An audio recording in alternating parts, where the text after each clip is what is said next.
আমার সবথেকে প্রিয় ফল হলো কাঁঠাল। গোটা জ্যৈষ্ঠ মাস জুড়ে এইভাবে টপাটপ কাঁঠাল খেয়েছি আর বীজগুলোকে জমিয়েছি। সেগুলোই আজকে রান্না করব, চলো। দাঁড়াও, তার আগে ভাতটা বসিয়ে নিই। অল্প কুমড়ো শাকের ডগার অংশ নিয়ে ডাঁটা আর পাতা দুটো থেকেই এইভাবে শিরা ফেলে ভালো মতো ধুয়ে একটু ভাপিয়ে জল ফেলে দিয়েছি। উফ, এই একটা কুটকাম, অনেকটা সময় নিয়ে নেয়। ওদিকে কাঁঠাল বীজগুলোরও খোসা ছাড়িয়ে জলে 50% মতো সেদ্ধ করে নামিয়ে রেখেছি।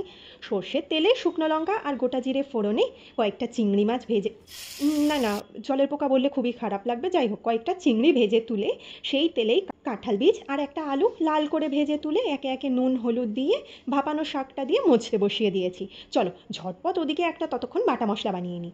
কিছুটা সর্ষে কাঁচা লঙ্কা নুন দিয়ে বেটে দেবো, আর নামানোর আগে দেবো অনেকটা কাঁচা সর্ষের তেল। এতটাই সিম্পল রান্নাটা যে বর্ষায় এই প্যাচপ্যাচে গরমেও আদা পেঁয়াজ রসুন জিরে বাদেও যে এত দুর্দান্ত রান্না হয়, ভাবতে ভাবতেই যেই মুখে দেবে অমনি তোমরাও বলে উঠবে, আহা হা হা, কি দারুণ খেতে।